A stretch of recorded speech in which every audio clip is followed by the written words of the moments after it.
শংকৰ গুৰুৱে নামঘৰ সাজিলে,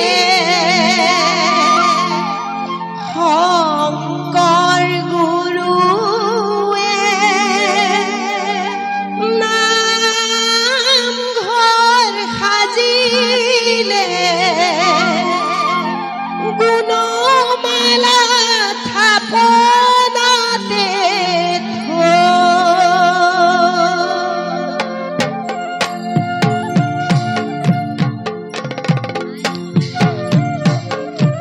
ভইচটো অলপমান হাইটো কমাই থওক, মনিটৰটো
শিষ্য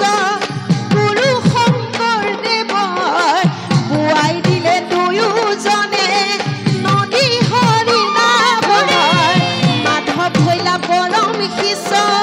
গুৰু শংকৰদেৱৰ বুৱাই দিলে দুয়োজনা নদী হৰিনামৰ লৈলে শংকৰ গুৰু ধৰণে শংকৰ গুৰুৱে নামঘৰ সাজিলে শংকৰ গুৰুৱে নামঘৰ সাজিলে বনমালা থাপনাতে মৃত সঞ্জীৱনী ৰূপে হৰিনাম বিলালে মৃত সঞ্জীৱনী ৰূপে হৰিনাম বিলালে ভক্তি ৰখে ভুৱালে নৈ মোৰ প্ৰাণৱত ভক্তি ৰখে ভুৱালে আমি আচলতে এটা বিৰাট ডাঙৰ অসমীয়া জাতি আমাৰ জাতিটোৰ নিচিনা পৃথিৱীত কোনো নায়েই এটা কথা কেতিয়াবা ভাবিবচোন আমাৰ সকলোৱে মনৰ ভাৱনাবোৰ বেলেগ আমাৰ ভাৱ চিন্তা সকলোৰে বেলেগ মানুহৰ শৰীৰটো বেলেগেই নহয় কিন্তু এতিয়া যে আমি সকলো একে ঠাইতে বহি আছোঁ এতিয়া কিন্তু বেলেগ কথা আমাৰ মনত একো নাই হয়নে আমি মাত্ৰ এটা বিন্দুত উপস্থিত হৈ আছোঁ সেয়া হ'ল পৰম পুৰুষ প্ৰভু ভগৱন্তৰ নাম কোনে দি থৈ গ'ল গুৰুজনাই আমাক দি থৈ গ'ল নহয়নে আৰু আমাক ইমান তত্ত্ব কথা দি থৈ গৈছে যে মহাপুৰুষ মাধৱদেৱে শংকৰ গুৰুক যেতিয়া শৰণ ল'লে তাৰ পাছত কিন্তু মাধৱ মহাপুৰুষৰ সমস্ত ত্যাগ কৰি শংকৰদেৱক কিন্তু উজ্জ্বল কৰি থৈ গুচি গ'ল হয়তো যদি মহাপুৰুষ মাধৱদেৱ নাথাকিলেহেঁতেন আমি শংকৰদেৱক গুৰু হিচাপে কেতিয়াও নাপালোহেঁতেন হয়নে আমি সকলোৱে জানো গতিকে গুৰু আৰু শিষ্যৰ যিটো সম্বন্ধ এই সম্বন্ধটো শংকৰদেৱ আৰু মাধৱদেৱতকৈ বেলেগ কোনো নাই আমাৰ মাজত নতুন প্ৰজন্মৰ যুৱক যুৱতীসকল আছে বোৱাৰীসকল আছে আপোনালোকে অন্ততঃ নাম আচলতে উপদেশ এই দিহানামবোৰ ইয়াৰ পৰাই আমি উপদেশ ল'ব লাগিব আমি কেৱল নাম গালেই নহ'ব এতিয়া শংকৰ মাধৱৰ যিটো গুৰু শিষ্যৰ পৰম্পৰা সেই কথা আমাৰ ল'ৰা ছোৱালীক আমি কিন্তু শিকাব লাগিব যে গুৰুক সদায় সন্মান কৰিব লাগিব কিন্তু আজিকালি কি হৈছে আপুনি কাৰোবাক বাট দেখুৱাই আগলৈ লৈ গৈছে দুদিনমান যেতিয়া অকণমান আগবাঢ়িছে আপুনি সেই গুৰুজনক আচলতে ভৰিয়ে লঠিয়াব নালাগে কৰ্মই যেতিয়া লঠিয়াই এই লঠিয়াই থৈ আগবাঢ়িব বিচাৰিছে কিন্তু সেয়া আচলতে সনাতন ধৰ্মৰ আমাৰ সভ্যতা সংস্কৃতিৰ তেনেধৰণৰ কোনো লক্ষণ চৰিত্ৰ বৈশিষ্ট্য নহয় সেয়া সময়ে সময়ে সকলোকে দিব কিন্তু আমি নাম কোৱাৰ উদ্দেশ্য আমাৰ এইটোৱে হ'ব লাগিব তাৰ পৰা আমি কিবা বাবা সংস্কাৰ হ'ব লাগিব গতিকে মহাপুৰুষ মাধৱদেৱ আৰু শংকৰদেৱৰ এই কথাখিনি আমি নৱপ্ৰজন্মৰ মাজত সদায় কিন্তু শিকাব লাগিব আৰু হাজাৰী ঘোষাৰ মাজত মাধৱদেৱে কৰি থৈ গ'ল যে শংকৰৰ বিনে আমাৰ গুৰু নাই সেয়েহে লিখিছিলোঁ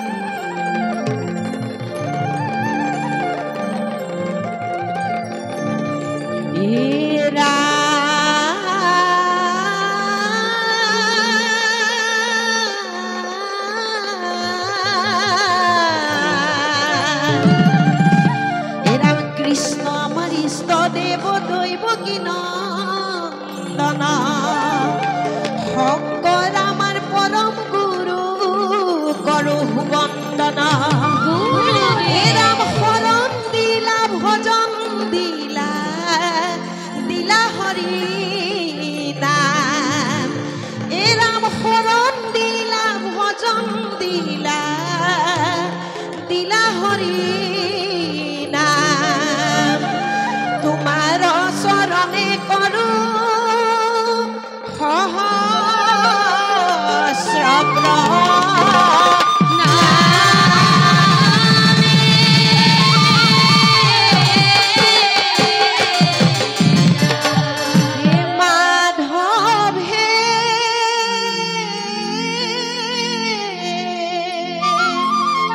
শংকৰ গুৰুত লৈলাহি শৰণ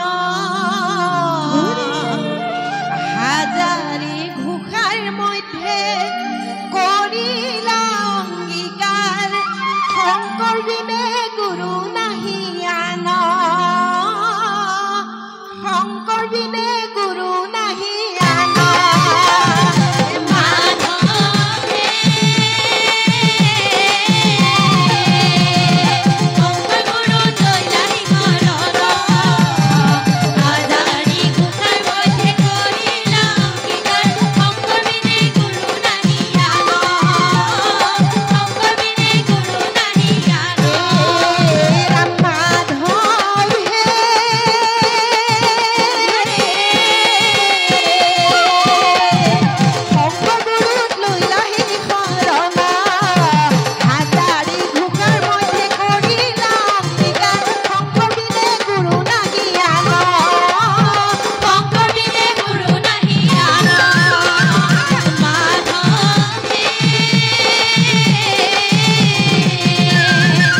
হৰি গুণ নাম যশ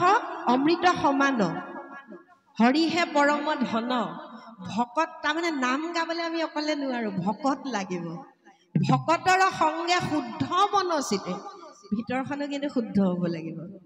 হয়নে এই নামবোৰ কেতিয়াবা শুই থাকোঁতে ভাবিবচোন নামৰ কথাবোৰ